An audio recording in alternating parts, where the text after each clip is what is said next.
nessa manhã. Sobre nós a unção que vem do céu, o poder, o fogo, a graça do Teu Espírito. Como nós rezamos, Senhor, na oração do Vinde Espírito Santo, que o Espírito Santo venha nessa manhã reacender em nós a chama, o fogo do vosso amor, que muitas vezes, Senhor, acaba sendo abafado, apagado, por tantas realidades, Senhor. Vem renovar em nós a esperança, vem renovar em nós a fé, vem nos dar a certeza de que somos amados. Vem, Espírito Santo, abre os ouvidos, os olhos da nossa alma, do nosso coração, para ouvirmos a voz de Deus e fala conosco. São Miguel Arcanjo, defendei-nos no combate, sede o nosso refúgio contra as maldades e as ciladas do demônio. Ordena-lhe Deus, instantemente o pedimos e vós, príncipe da milícia celeste, pela virtude divina, precipitai no inferno a Satanás e a todos os espíritos malignos que andam pelo mundo para perder as almas. Amém. Querido irmão, querida irmã, abra sua Bíblia em Romanos 8, como eu disse, a partir do versículo 35, e agora com exatidão do 35 ao 39. Eu gosto demais de Romanos 8, porque esse é um dos capítulos nos quais São Paulo mais nos dá esperança. Vou ler primeiro 35 ao 39, depois vou citando outras coisas desse capítulo, né? E São Paulo nos dá esperança e nos dá a fonte da esperança, né? Por que a gente espera em Deus, né? Por que nós temos esperança? Como São Paulo disse aqui no capítulo 8, não é esse o foco, mas só citando, porque o Espírito Santo foi derramado em nossos corações, né? Nos dá a certeza do amor que nos foi dado. Mas Romanos 8, do 35 em diante, vai falar especificamente das características do amor de Deus. Cheguei ontem à noite de Brasília, direto para fazer a live, né, de São Miguel Arcanjo, e refletindo bastante sobre isso, lá do Desperta Brasil, né? Refletindo bastante sobre isso, que foi também o tema da minha pregação lá no Desperta Brasil, no estádio Mané Garrincha, na Arena BRB, em Brasília, né? Eu fiz uma pesquisa, mergulhei bastante nesse tema, e sinto que eu preciso ainda falar mais sobre ele. Nós falamos lá sobre o querigma, e a minha pregação foi a primeira falando do amor de Deus. Então, de muitas coisas que tocaram o meu coração, é bonito quando você prepara uma pregação, né? Você estuda para algo, aquilo fala em primeiro lugar com você, né? Com o seu coração. E Deus falou muito comigo, através dessa passagem que eu já tinha lido tantas as vezes, mas teve um sabor diferente. Ela diz o seguinte: quem nos separará do amor de Cristo? Tribulação, angústia, perseguição, fome, nudez, perigo, espada. Com efeito está escrito: por tua causa somos entregues à morte todo dia, somos considerados como ovelhas de matador. Isso aqui é uma citação do Antigo Testamento, né, que São Paulo está dando, para contextualizar o que ele vinha falando antes. Então ele perguntou: quem nos separará do amor de Cristo? E ele deu muitos exemplos aqui, né? Trouxe categorias específicas. A tribulação, você está vivendo tribulação hoje? Você está vivendo algum problema pessoal, familiar? Angústia. Talvez você esteja angustiado por problemas que você não encontrou, para os quais você não encontrou resolução, diante de um tratamento, diante da doença de um membro da sua casa. Perseguição. Talvez você esteja sendo perseguido, incompreendido, né? Fome, uma necessidade intensa, né, do seu organismo. Claro, talvez você não esteja passando fome especificamente, mas esteja com privação de algo que lhe é importante. Nudez, né? Você não tinha, a pessoa que não tinha condição de comprar roupa para se vestir, né? O perigo, a espada. Olha, São Paulo está falando de coisas sérias. Isso pode nos separar do amor de Cristo? São Paulo está perguntando. Eu não sei qual é a realidade que você vive aí hoje, qual é o desafio. Mas lá no versículo 37, São Paulo vai respondendo: em tudo isso, porém, esse porém é importante, né? Somos mais que vencedores graças àquele que nos amou. Tenho certeza, olha só. São Paulo está dizendo, eu tenho certeza. Ele não está dizendo assim uma hipótese, uma dedução. Tenho certeza que nem a morte, gente, o maior dos limites humanos, né? Que Jesus transcendeu, venceu na cruz. Nem a vida, nem os anjos, nem os principados, nem o presente, nem o futuro, nem as potestades, né?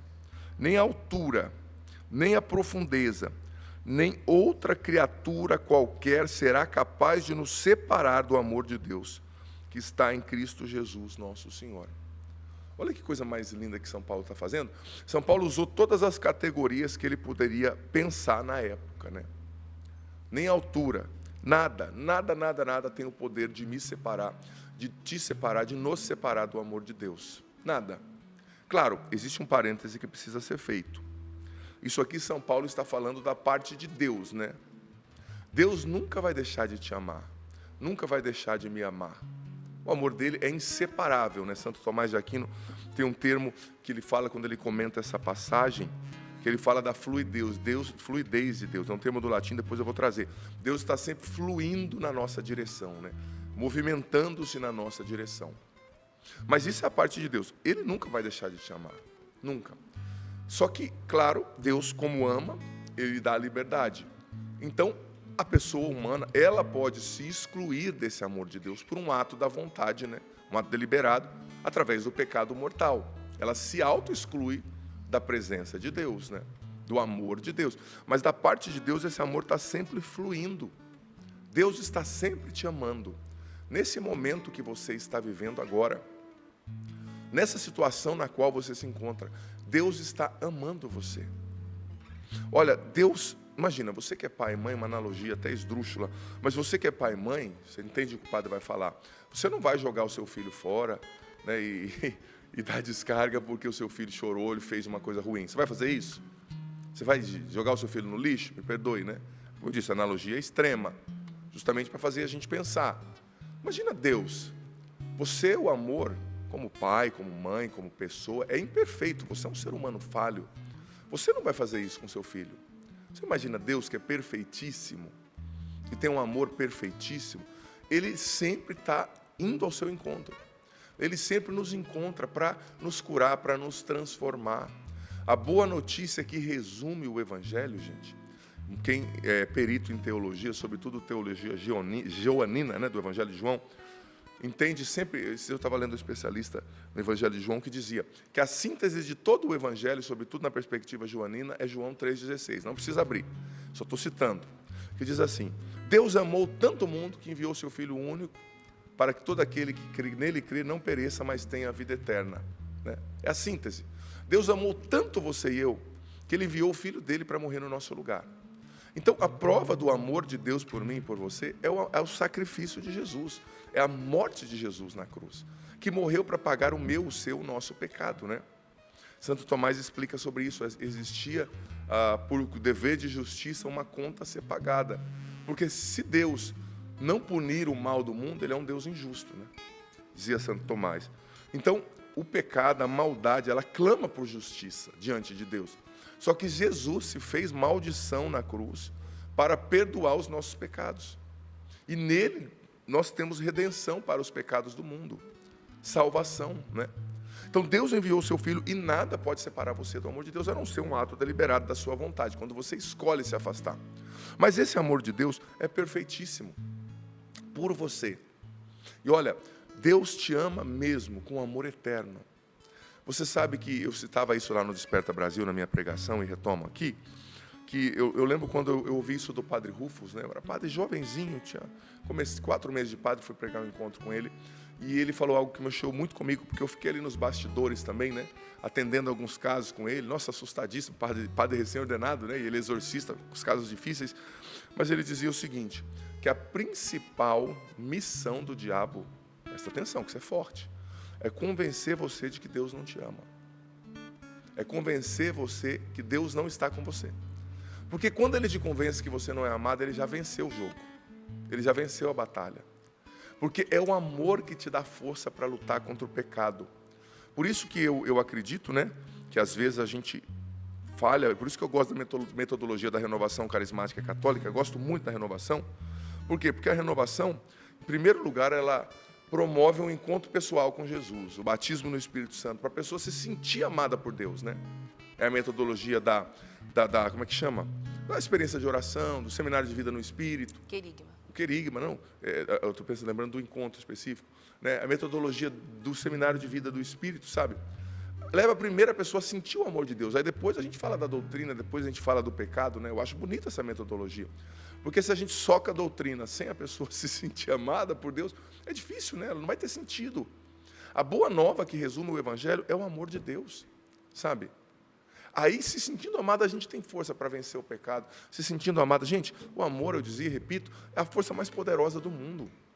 O amor é capaz de tirar uma pessoa com depressão da cama. O amor é capaz de fazer um pai cansadíssimo, estressado, estourado, acordar 4 da manhã e trabalhar o dia inteiro para alimentar os seus filhos.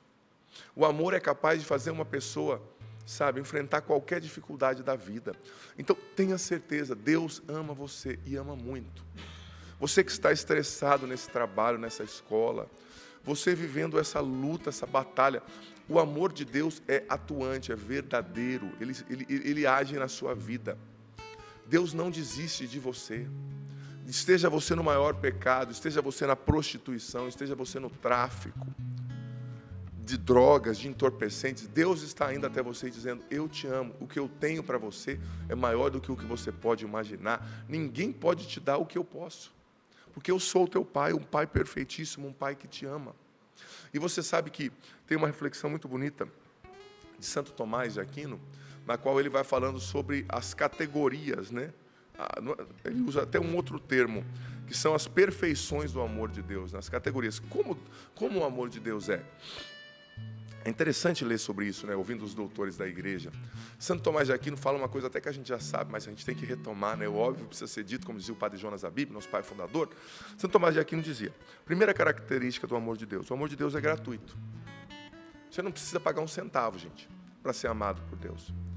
É diferente daquilo que a gente vive nos nossos relacionamentos. A gente está acostumado a ter um afeto por interesse, né? Por que as pessoas falam, nossa, eu gosto tanto daquele padre, por quê? Porque ele prega bem. Eu gosto tanto daquele amigo, por quê? Porque ele é engraçado. Eu gosto tanto do sapo, porque ele toca bem violão. Mas você não gosta da pessoa, você não ama a pessoa, você ama algo que a pessoa está te dando em troca. O amor começa quando você ama alguém que não tem nada para te dar em troca.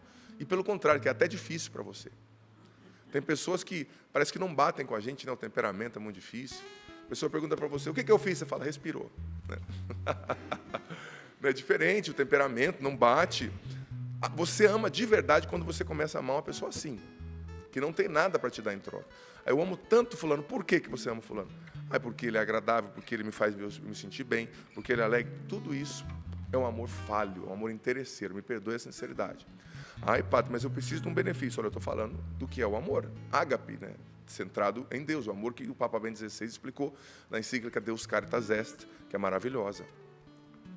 Então Deus te ama, não pelo que você faz, tá? Padre, mas eu não estou rezando. Claro, você tem que rezar, você tem que corresponder ao amor de Deus para ser salvo. Eu estou dando a boa notícia do amor de Deus, claro. Mas não é só isso, Deus me ama e ponto, né? Deus me ama, então eu vou continuar no pecado. Não, Deus te ama tanto que Ele quer te salvar, quer que você saia do pecado, quer que você comece a buscar a santificação para a sua vida. Mas Ele te ama, e é um amor gratuito, sabe? Nenhum centavo você precisa pagar. Santo Tomás dizia de gratuidade, né? Gratuidade perene. Ele está sempre de graça, né? Amando você, você não paga nada. Você não precisa dar coisas em troca. Claro, aí no caminho você precisa se corresponder para ser salvo, porque Deus é justo, né? Se Ele fizer que um matador, um pedófilo, vá para o mesmo céu junto com o santo, ele seria injusto, né? Se a pessoa não se converte, se a pessoa não repara o mal que fez, né? Então, gratuidade. E Santo Tomás explica que a gratuidade é a causa da salvação, né? Desculpa, a causa da criação. O que Deus ganhou, me perdoe, ao criar você e eu? O que Deus ganhou a criar as árvores, a criar a natureza, ao criar o mar? Nada. Santo Tomás explica, é um ato de doação constante. Deus não ganha nada ao criar. Ele cria por amor. E Ele cria por amor. Você foi criado por amor.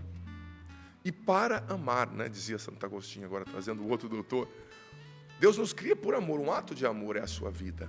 Padre, mas meu pai não me quis, eu dizia no Desperta Brasil, e repito, minha mãe não me quis, Deus te quis.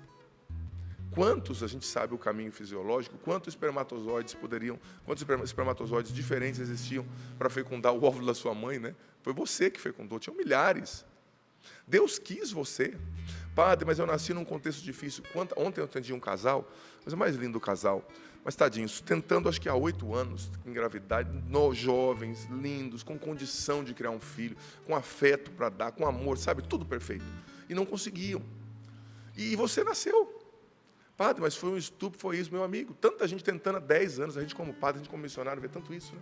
E não consegue. Se você nasceu, foi porque Deus quis, não importa o contexto. Você é um ato do amor de Deus. Deus criou cada partícula ignorável, né, diz o Salmo 138, fibras ignoráveis do seu corpo, Ele criou, com a mão dEle. Você tem noção do que é isso? É muito amor.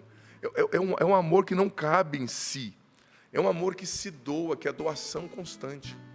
E depois Santo Tomás continua explicando, o amor de Deus é fiel. Mas é uma fidelidade constante, né? Não é um amor que ama hoje e amanhã deixou de amar. Porque o amor humano às vezes é assim, né? Usando o poema com o qual eu não concordo, né? Que seja eterno enquanto dure. Não, o amor é eterno. O amor dura. Não acabou o amor, é você que perdeu a disposição de amar, né? A pessoa diz, acabou o amor. Não, meu amigo, você não entendeu o que é amor. Quando acaba o afeto, quando acaba o desejo sensitivo, quando acaba a correspondência do prazer, aí que começa o amor, não é que acabou. Aí começa a disposição de amar. Aí você ama, não pelo que você recebe, mas pela decisão que você teve de casar com essa pessoa, e assim sucessivamente, né? Mas o amor de Deus, ele é fiel, ele é constante. Ele não muda, né? Ele vai sempre amar você. E eu citava e repito, que a grande dor de quem vai para o inferno é que lá no inferno, né, diziam os santos místicos ali do medievo, essa pessoa vai continuar para sempre ouvindo, né, a gozação dos demônios dizendo, Deus te ama, Ele deu o filho dele para morrer por você, mas você escolheu vir para cá, para o inferno, e vai ficar aqui para sempre. Mesmo sendo amado por Deus, você se perdeu.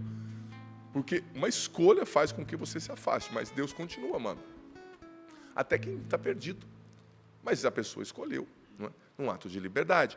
Então, outra característica do amor de Deus, como eu disse, fiel e constante. É um amor eterno, né? Aquilo que não precisa abrir, só estou citando aquilo que está escrito em Jeremias 31:3. Com amor eterno eu te amei, né? Laços de amor eterno, não é um amor momentâneo, né? Então Deus te ama, sabe? E Ele vai permanecer com você na hora da sua morte, quando ninguém tiver. Isso que a gente precisa entender. Mas eu gosto de estar cercado de pessoas. Eu gosto muito de estar com meu marido, com a minha esposa. Na hora da morte você vai estar só. Por mais que tenham pessoas do seu lado, a passagem é só você. Mas ali Deus vai estar com você. Nas suas angústias, mesmo você casado, casada, né? Às vezes tem coisas que você vive que você não consegue nem expressar para o seu marido, para sua esposa. Se você falasse, talvez ele não entenderia, ou te entenderia mal. Mas Deus entende. Ele está ali com você. É um amor gratuito, como eu disse. Não exige resultados. Nós estamos num mundo no qual a luta, a busca por resultados é quase insana, né? Não, eu vou chamar aquele padre para pregar, mas quais os resultados que ele dá? Não, eu vou contratar aquela pessoa, mas quais os resultados? Não, eu vou casar, mas o que aquela pessoa pode me oferecer? Infelizmente é assim. Um mundo interesseiro, um mundo que busca resultados. Deus, Ele te ama, sabe? Mesmo quando você não tem nada a oferecer, né? Ele te ama no seu pior, na sua miséria. É um amor que te levanta. Talvez você hoje esteja caído. Talvez você não dormiu nada nessa noite. Como é difícil, né? Quando a gente tem insônia e fica uma noite sem dormir. Não foi o meu caso nessa noite, eu dormi muito bem. Mas já aconteceu comigo, talvez com os irmãos aqui, né? Quem nunca passou por isso, né? Talvez você está vivendo lutas, sabe? Difíceis, uma depressão. Esse emprego está difícil, ou você está desempregado, ou você se esforçando para passar nesse concurso. Olha, nessa situação, como eu disse, Deus ama você. Deus ama você quando você está acima do peso, quando você está abaixo do peso. Porque você é o filho que Ele criou, é a criação dEle. Quando Deus olha para você, sabe quem Ele vê? Ele vê Jesus. Porque nós somos filhos no Filho. Então Ele ama Jesus em nós, o rosto de Cristo que foi desenhado na nossa alma pelo nosso batismo. E Ele nos ama com o mesmo amor que Ele amou Jesus. Sabe? Então, terceira coisa do amor de Deus, característica bonita. O amor de Deus é imutável.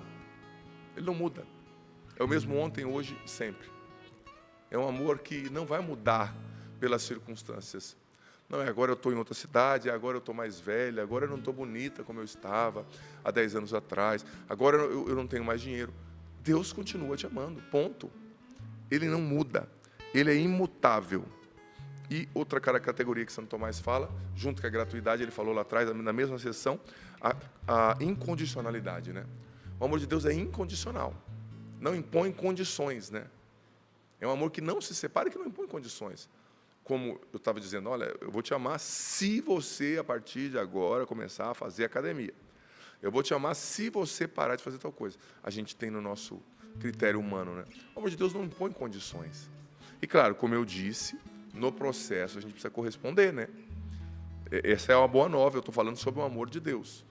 Mas não é por causa disso que a gente vai ter que agora, né, dizer, não. Tem gente que fala assim, eu sou pecador, mas Deus me ama. Mas veja bem, Deus ama os pecadores, mas Ele ama os pecadores para que os pecadores deixem de ser pecadores, né? Jesus chamou Mateus, mas não para que Mateus continuasse cobrando impostos, mas para que Mateus deixasse o estado de pecado, que era a coletoria de impostos ali representada, e seguisse Cristo Jesus, né? Então, outra característica do amor de Deus é um amor de sacrifício, né? Jesus disse, ninguém tem maior amor do que aquele que dá a vida pelos seus irmãos. E isso que Jesus fez. E a gente se sente muito amado quando alguém é capaz de se sacrificar pela gente, não é verdade? Quando você vê uma mãe, quando você vê alguém que se sacrifica. E Deus nos ama se sacrificando, né? É um ato constante de amor que se dá, Por isso que eu acho linda a missa. O Papa Bento XVI, na Deus Caritas Est, quando ele vai explicando essa característica sacrificial do amor de Deus, ele diz que o auge dessa manifestação sacrificial do amor de Deus, sacrifício, é a Eucaristia, né? Eu amo a missa. Por quê? Porque Jesus se deu na cruz, morrendo por nós, não é verdade? Só que em cada missa ele morre de novo. Até a eternidade, até ele voltar na sua segunda vinda, na parousia, né? Por isso que não existem várias missas, existe uma missa só, que foi celebrada no Calvário e vai terminar na parousia, porque cada padre, né, a gente age em persona Cristo, né, é Cristo que celebra no padre. Então, em cada missa, em todo lugar do ano, Jesus continua celebrando, em todo lugar do mundo, em cada dia do ano, Jesus continua celebrando nos sacerdotes. Então, em cada missa, ele está se doando de novo, sacrificando-se, morrendo por mim e por você. Em cada missa, ele está dizendo, isso é o meu corpo que será entregue naquela cruz. Isto é o meu sangue que vai ser derramado, para o sangue da nova e eterna aliança. Derramado para quê? Para a remissão dos pecados, né? Às vezes as pessoas não entendem que a missa também é um sacrifício. Existe essa dimensão, né? Na missa a gente revive o Calvário, mas é o ato de amor, sacrifício, é um Deus que se sacrifica. Jesus, olha, parece até insanidade do ponto de vista humano, né?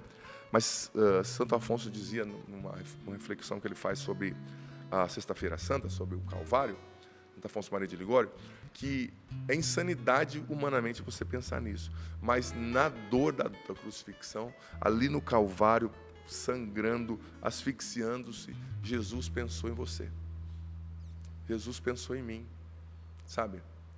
Ele pensou no Adriano Zandoná, que ia passar tanta coisa para chegar ao sacerdócio, para descobrir a vocação, que estaria nos vícios, que estaria por tantos anos da sua vida perdido na sua adolescência. Ele pensou no Sapo, ele pensou nas lutas que o Sapo ia passar quando o Sapo enfrentou a sua enfermidade. Ele pensou na Patrícia, ele pensou nos sonhos do coração da Patrícia, ele pensou na Valdênia, lá em Ubá, né?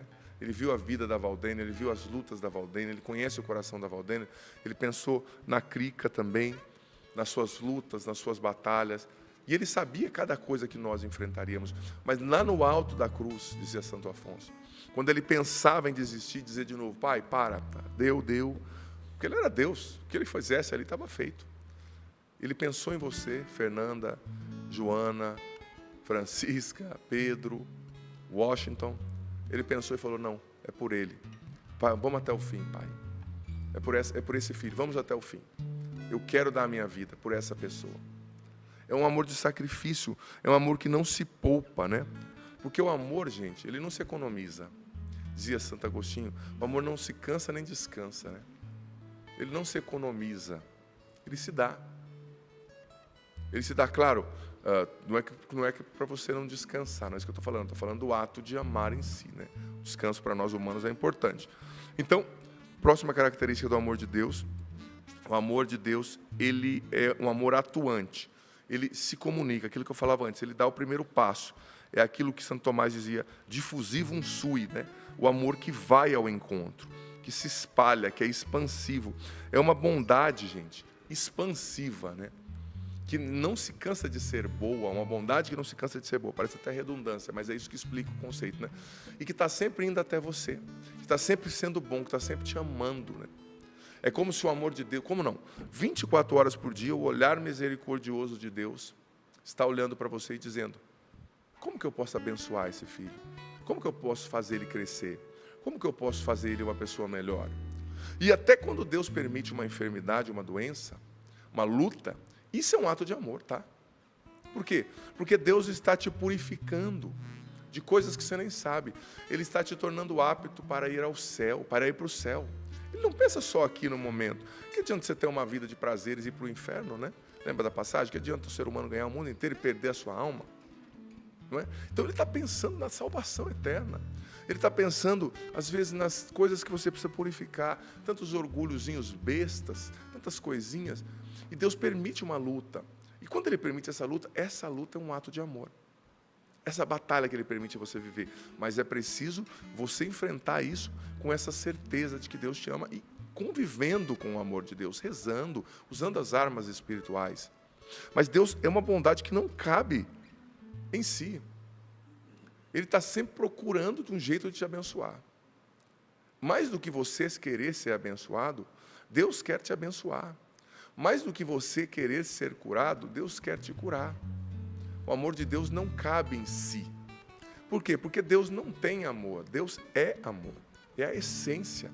É uma fonte que jorra águas torrenciais, 24 horas por dia. Então é um amor que está jorrando na sua direção agora. É um amor que está querendo curar as suas feridas. Por isso que eu acho que a cura interior é fantástica, né? Porque nós temos as nossas feridas, nós temos a nossa história, né, gente? Cada um de nós tem as suas lutas, eu sei. Talvez a sua criação não foi fácil, você sofreu abusos, você teve um pai duro, uma mãe difícil, você foi criado órfão. Eu não sei quais as suas lutas, quais são, desculpa, as suas lutas, quais foram, mas Deus está dizendo para você, eu quero curar suas feridas com o meu amor eterno.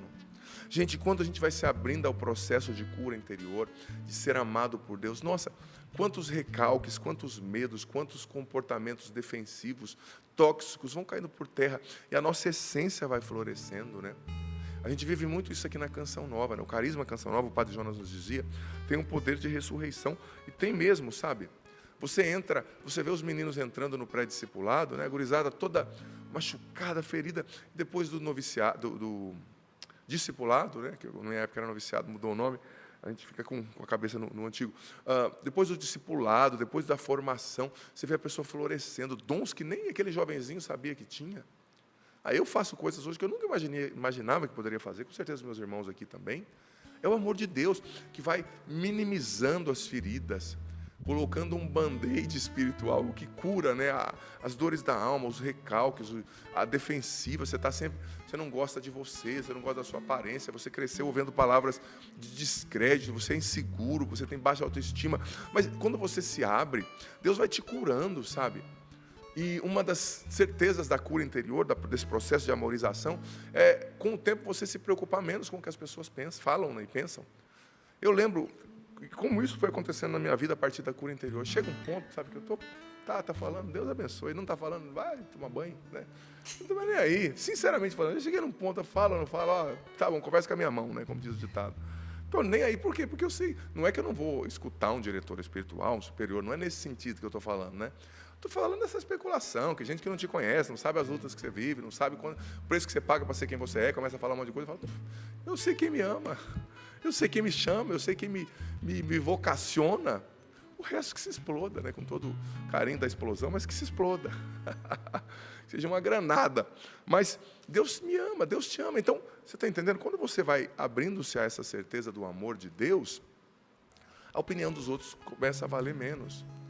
Porque as pessoas, tem gente que é assim, Deus colocou um sonho no coração da pessoa, Deus quer que a pessoa está aqui e chegue ali, seja ousado, dê passos. Os outros não estão entendendo, mas Deus já fez você entender. E a pessoa, ela tolhe os próprios sonhos, as próprias iniciativas, por medo do que as pessoas vão pensar. Aí chega no final da vida, uma pessoa dessa é uma pessoa frustrada e amarga e invejosa. Porque ela não fez por medo do que os outros vão pensar. Está vendo pessoas que conquistaram o que ela queria conquistar, tolhiu os planos de Deus por medo, por necessidade de aprovação, por baixa autoestima, e se torna depois um pé na jaca, né? Uma pessoa amarga, uma pessoa invejosa, uma pessoa que ela não se alegra com o bem do outro, mas ela é cheia de recalque, cheia de comentário, e o pior ainda é que não dá nome, né? Porque eu acho tão bonito quando a pessoa tem a hombridade, a coragem de dizer, no confessionário, por exemplo, para mim, padre, eu senti inveja. Tá bom, filho, eu te absolvo. Santo Agostinho dizia que é o primeiro passo para você vencer. Agora a pessoa sente inveja e vai dando outros nomes, né? Ah, não, fulano não presta, fulano não merece. Fulano, meu amigo, reconhece, estou com inveja. E confessa, vai ser santo, deixa de ser, né? Cara de pau. Mas por quê? Porque não se abriu a cura interior, não se abriu ao amor de Deus e fica nesse recalque a vida inteira, nessa necessidade da aprovação dos outros. Se você for esperar todo mundo que você conhece te aprovar para você fazer algo, meu amigo, olha, você não vai fazer. Mas aquele que te criou te aprova. Ele te ama. Isso precisa bastar no nosso coração. Mas isso é fruto da cura interior, o processo de amorização, sabe? Abrir-se a esse amor de Deus, a esse amor que é bondade contínua, que é um rio de fluidez contínua. E outra, fechando agora o assunto, né?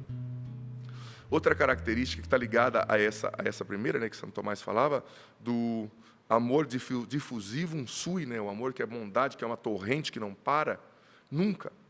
Santo Tomás dizia que, além disso, além de ser essa torrente, né, dá o primeiro passo, né, vem ao nosso encontro, o amor de Deus tem uma característica muito especial, que é um amor que sempre, que além de vir ao seu encontro, ele não conhece limites. Ele é ilimitado e ele gera vida por onde passa, né? É como um rio, falando daquele conceito, que onde ele está passando, vamos supor que tem um deserto, né? Isso aqui representa um cacto, não sei, uma flor que parece mais dessas regiões desérticas. No deserto, gente, não é que não tem vida. Se chover no deserto, existem flores que florescem na hora, aquelas flores próprias do deserto. Tem a rosa de Saron, por exemplo, né? Lá no deserto da Judeia. Cai um pouquinho de água, já floresce, que está ali debaixo daquela terra, escondida, né? Daquele sol escaldante. Então, o amor de Deus, ele é um rio que vai passando como no deserto. Ele vai irrigando e vida vai surgindo, e flores vão pipocando, né? A vida vai surgindo. Então, dentro de nós, muitas vezes, muitas coisas estão mortas pelas feridas, pelo desamor, pela rejeição, pelo sentimento de culpa, pela inferioridade. Mas esse amor, esse rio, ele vai trazendo vida, ele vai vivificando as virtudes em nós, ele vai vivificando os dons, ele vai vivificando a alegria. O que é a alegria? A alegria é a certeza de que você é amado. Quando você não se sente amado, raramente você vai ser alegre e feliz. Raramente. Mas você pode estar no meio de uma guerra, se você sente que você é amado, a alegria vai estar no teu coração. Então, abra-se hoje para esse amor de Deus curar as suas feridas. Abra-se hoje para se deixar encontrar por Deus. Abra-se hoje para deixar esse rio fluir dentro de você e gerar vida. Tanta coisa morta, tanta coisa entulhada. Sabe, filho, filha?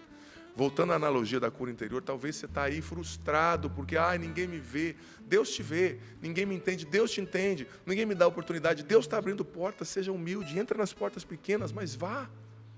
Deixe-se amar por esse amor misericordioso, por essa bondade que flui, que é atuante, que vai ao seu encontro.